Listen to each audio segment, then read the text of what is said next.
Hello champions, welcome to the next lecture on the partial differential equation. Today I will start the topic named as non-homogeneous linear partial differential equation.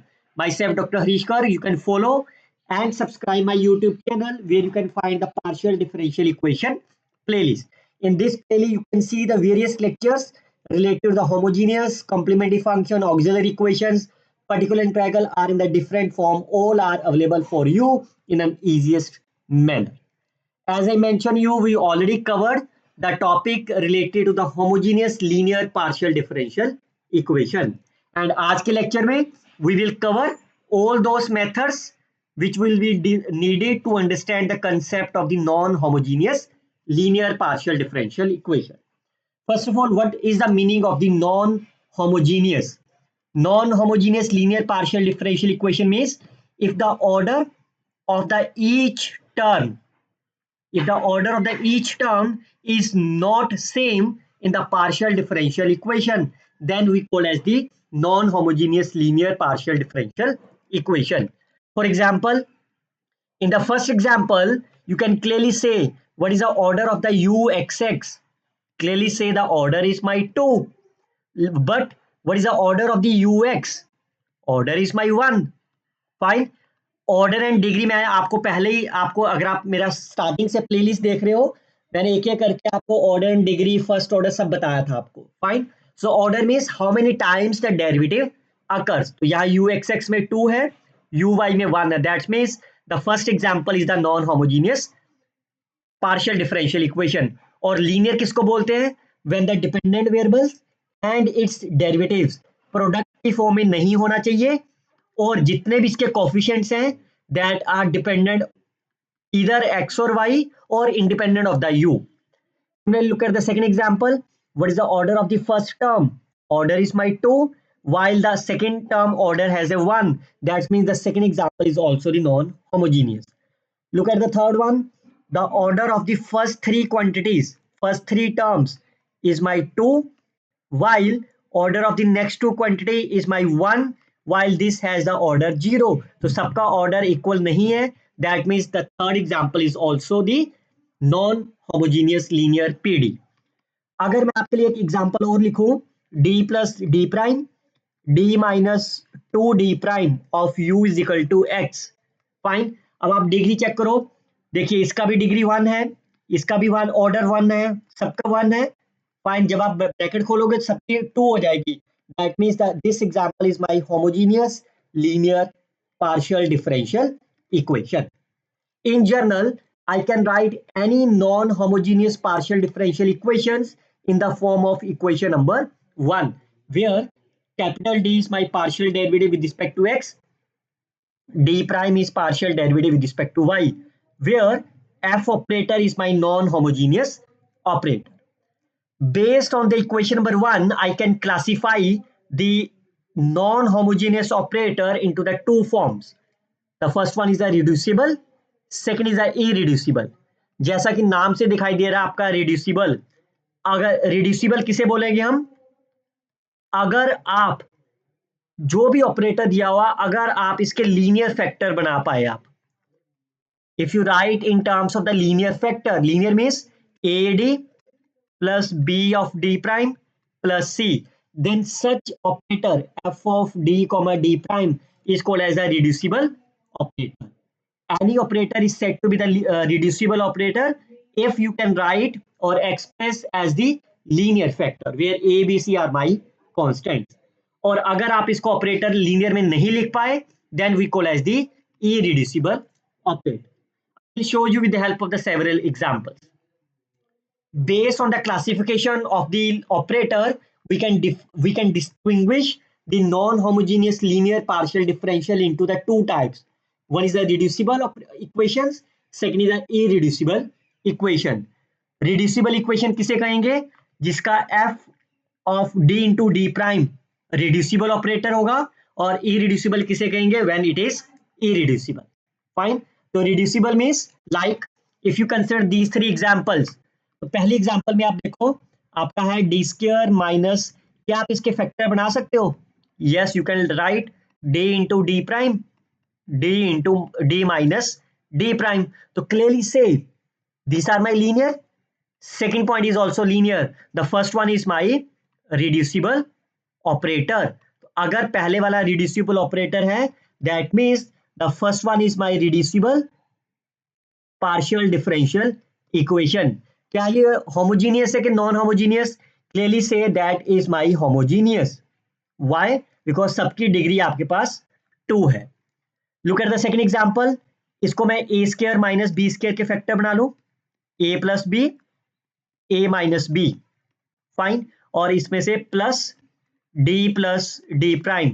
तो clearly से आई can taken d plus d prime is common, बाकी क्या रह गया d minus d prime plus 1, and you can see the first is also the linear, second quantity is also linear. Yes, the second example is my reducible.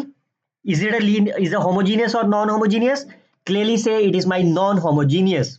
Why? Because in दोनों का operator का order क्या है 2, while the last two term has the order 1. So that is called as a non-homogeneous reducible form. क्या आप इसके factor बना सकते हो? No, you can never factorize them. कुछ कॉमन तो निकल नहीं रहा. That means the first two examples are my reducible, while the third one is my irreducible, because we can never decompose into the linear factor. समझ गए? Now, अगर आप किसी भी फैक्टर को रिड्यूसिबल कर पाए, फाइन, तो उसका ऑर्डर इंपॉर्टेंस नहीं है. जैसे सेम एग्जांपल ले रहा हूं, फाइन, इसके क्या फैक्टर बनाए थे हमने? इसके d minus D prime, d plus D prime, ये a plus B, a minus B, and d plus, तो इसका मैं कॉमन क्या ले लूं? I can taken as A d plus D prime is common, अंदर क्या रह गया? d minus D prime plus 1, fine. तो what is the meaning of that? Unimportance is, अगर आप इसको फैक्टर वाइज कैसे मर्जी लिखिए, चाहे इसको आप पीछे लिखो और चाहे सेकेंड टर्म को फर्स्ट में लिखो, both have the same meaning. Now, how you can find the solutions? As we all knows, whenever you have a partial differential equation, the general solution of any partial differential equation is a combination of complementary functions plus particular integrals. And whenever the phi of x comma y is my 0, what does it implies? That implies particular integral is my 0, fine, and then in that case the general solution will be CF only, complementary functions. How we can find the complementary functions? As the non-homogeneous is discretized into the two portions, reducible and irreducible, so I will teach you how we can write the complementary functions for the reducible and irreducible separately. लेकिन अगर आपके पास homogeneous था, look at that, this is the homogeneous, fine, तो इसका complementary function कैसे लिखते थे हम? Yes anybody? इसको क्या करते थे हम? कैपिटल डी को m लिखते थे और डी प्राइम को 1 लिखते थे, ऐसे बनाते थे ना. तो पहली वाली टर्म के लिए लिखते हैं, तो क्या बनेगा पहली टर्म के लिए? m plus 1 is equal to 0. तो आपके पास इसका सोल्यूशन क्या होगा? f1, m की वैल्यू कितनी आ गई? -1. तो आपका सोल्यूशन क्या होता था? y plus mx. तो ये आपके दो क्वांटिटीज है ना, तो आपके दो सॉल्यूशंस आएंगे, f1 एंड f2. पहले वाले के लिए y, m कितना आया? -1x. सेकंड के लिए ये m हो गया -2, that is a y plus 2x. Clear? That is the solution of the homogeneous partial differential equations. Now अगर मेरे पास अब नॉन होमोजेनियस है, तो ये नॉन होमोजेनियस भी कौन सी है? Reducible, fine. तो इसका हम कंप्लीमेंट्री फंक्शन कैसे लिखेंगे? क्लियर? लिखेंगे बिल्कुल इसी तरह से, बट हमें सिर्फ +1 और -3 को एडजस्ट करना है. अगर इसमें से मैं +1 और -3 को डिलीट कर दूं, तब तो यही बन जाएगा ना, फाइन. तो हम लिखेंगे भी ऐसा ही, how we can handle the constant quantities. Clear?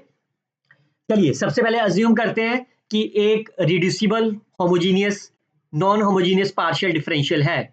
Once it's a non-homogeneous, that means I can factorize f of d comma d prime as a linear terms, fine, and the complementary solution is the part of the homogeneous one. Right hand side को 0 करके इसका solution निकलता है आपके पास. Now, because my equation is reducible, तो मैंने इसके इसके फैक्टर लिख लिए, लीनियर फैक्टर जितने भी लिख सकते हैं आप। फाइन। अब इसका सोल्यूशन कैसा लिखा जाता है मैं आपको सिखाता हूँ। एक टर्म ले लेते हैं, मान लो पहले ए ऑफ डी, इसको ए आई की फॉर्म में लिख देते हैं। चलो, A I of D plus B I into D prime plus C I of U is equal to 0। अब ध्यान से सुनिए, लिखिए मत, इसका कंप्लीमेंट्री फंक्शन आपको लिखना है। सबसे पहले कांस्टेंट के लिए लिखेंगे ई की पावर माइनस जो भी ये है आपके पास C I divided by A I. Fine. A I के साथ क्या लिखा हुआ है डी, एंड डी के साथ क्या लिखा होता है आपके पास, D is the parameter with respect to X. Clear? ये समझ गए, ई की power minus C I divided by A I. Fine. और बाकी क्या रह गया, आप इस सी को भूल जाओ, अब आप इंटू F1, इस सी को भूल जाओ आप, तो फिर आप क्या करोगे, फिर तो होमोजीनियस बन गया ना। तो होमोजीनियस के लिए क्या करना था आपको, तो that will be A I into M plus B I is equal to 0। तो आपके पास कितना आंसर आ गया, y minus M X, M की वैल्यू निकालो, B I over A I into X, और you can take the LCM, A I Y I minus B I X is the required complementary solution. मैं आपको numerical example के साथ भी समझाऊंगा। Fine. But make sure students, अगर ये coefficient आपका 0 है तो यहाँ पे बी आई आ जाएगा नीचे। फाइन। और डी प्राइम के साथ क्या होता है आपका, वाई होता है। फाइन। तो यहाँ पे एक्स से यहाँ पे वाई आ जाएगा। क्लियर? तो जैसे मैंने ये लिखा है, तो यहाँ पे आपके पास वाई हो जाएगा। क्लियर? चलिए, अब मैं पहले आपको एग्जांपल दिखाता हूँ। So find the journal solution. General solution means your target is to find the u. So my target is to find the complementary functions plus particular integral. Is it okay? Now because the right hand side is 0, so what is the pi? Pi will be 0. Fine. अब सबसे पहले clearly say that quantity is my non-homogeneous. Fine. सबका order अलग अलग है ना, तो पहले इसके फैक्टर बनाते हैं अगर पॉसिबल है तो। a minus B, A square minus B square, a plus B, a minus B plus d minus D prime of u is equal to 0। कुछ कॉमन निकल सकता है यहां से, yes. So d minus D prime is common into d plus D prime plus 1 of u is equal to 0। इसका मतलब ये क्या हो गया, that is a reducible homogeneous non homogeneous linear partial differential equation. अब आप इसका CF लिखते हैं, इसका ऑर्डर कितना है, 2 है, तो दो आपके F1 F2 आएंगे, F1 एंड F2। F1 पहली टर्म के लिए, F2 सेकंड के लिए। अगर आप पहली टर्म के लिए देखते हो, क्या ये होमोजीनियस है कि नॉन होमोजीनियस, पहली क्वांटिटी के लिए होमोजीनियस है ना, तो इसके लिए क्या करोगे, d की वैल्यू m लोगे, d प्राइम 1 लोगे, तो कितना आंसर हो गया ये, m minus 1 is 0, m will be, तो आपका आंसर क्या हो गया, y plus M X. Is it okay? Second के लिए अब कांस्टेंट है, दैट्स माय नॉन होमोजीनियस, तो इस कांस्टेंट के लिए लगाओगे e की power minus c divided by coefficient of the d, तो है ही नहीं, e की पावर माइनस 1x। अब इसको भूल जाओ, इसके लिए तो आपने लिख दिया ना, तो बाकी बच गया d प्लस डी प्राइम, तो इसके लिए क्या लिखा जाएगा, फिर से ये वाला रूल लगाओ, so that will be capital D is my m plus 1 is 0, that will be y plus mx। तो फाइनल आंसर क्या हो गया, y plus mx f1 y plus 1x and e की power minus x f2 y minus x, where f1 and f2 are arbitrary functions। Make sure जितना भी इस differential equation का, partial differential equation का order होगा, उतने आपके पास आर्बिट्री फंक्शंस होने चाहिए। Now second example is how we can write as a irreducible polynomials. चलिए मैं आपको एक और एग्जांपल दे देता हूं। मान लो आपके पास ये क्वांटिटी है d minus 3d prime minus 4 of u। Fine. इसका आप कैसे लिखोगे, कंप्लीमेंट्री फंक्शन। तो पहली क्वांटिटी आपके पास क्या है, that is my homogeneous, so which is f1। इसको क्या लिखेंगे, m minus 2 is equal to 0, तो m की वैल्यू कितनी आ गई, 2, so that is a y plus mx। Homogeneous के लिए तो सेम जिस तरह से इसमें लिखा था हमने होमोजीनियस वाले पार्ट के लिए, by using the similar way as for the homogeneous complementary function part.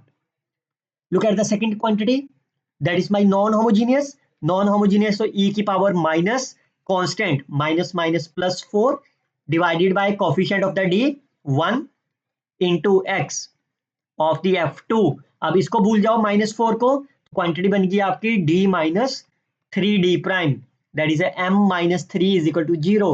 M will be, so y plus mx is the required complementary function of the non-homogeneous reducible linear partial differential equation. चलिए second is when you have the irreducible. Irreducible का मतलब क्या था? जब आप इसको factor की form में नहीं लिख सकते आप, you can never factorise as a linear form. Clear? Now so whenever the F of D comma D is irreducible, तो आप इसको फैक्टराइज में नहीं लिख सकते। देन अब आपने जब इसको रिड्यूसिबल में लिखा था तो इसमें F1 F2 क्या थे आपके? F1 and F2 are your arbitrary functions, यही थे ना आपके पास? Fine. But whenever you have a irreducible non-homogeneous, then it is not possible to find the solutions in terms of the arbitrary functions. Fine. लेकिन उसके लिए हम क्या use करेंगे? Arbitrary constant यूज कर लेंगे, as many as possible you want. Clear? But the way you can write is the complementary function is summation of a e raised to power hx plus ky, where a, h and k are my arbitrary constants. Fine. Such that there is a relation between h and k is f of h comma k will be 0. What is the meaning of the f of h comma k 0? Means whatsoever the function, whatsoever the operator is given to you, you can substitute capital D to be the h, d prime to be the k. You can find the relation between them. For example, first of all, again you can see right hand side is 0, so pi will be 0. सबसे पहले check करो क्या आप इसके factor बना सकते हो? आप can you factorise them? Linear factor बन सकते हैं? नो. इज इट होमोजीनियस और non homogeneous? This is my non homogeneous. अगर तो होमोजीनियस होता फिर तो आप d की वैल्यू को m फिल कर देते और d प्राइम को 1 लेके कंप्लीमेंट्री निकाल देते. But now this is a non homogeneous. अगर नॉन होमोजीनियस है तो आपका CF क्या होगा? Because it's not a linear factor, your complementary function will be summation of a e raised to power hx plus ky, where a, h and k are my arbitrary constants, and f of h comma k will be 0. I can substitute the value. Capital D की जगह पे h fill कर दें और d prime की जगह पे k. So you can say h minus k square is equal to 0. तो यहाँ से किसी की वैल्यू निकाल सकते हो? Yes, you can find as the h is k square. Therefore, your complementary function will be summation of a, h की value fill कर दो k square x plus ky, where a and k are my arbitrary function constants. Is it okay? So this is the way you can write for the irreducible complementary functions. अभी तो मैंने आपको एक एक single example दी है. अगर आप interested हो मेरे नेक्स्ट लेक्चर के लिए 15 plus examples for the reducible and after that 15 plus example for the irreducible. Let me know in the comment box. I will upload it very soon for all of you. Till then, you can share this video with your friends, like and comment on the videos. Best of luck students. Happy learning.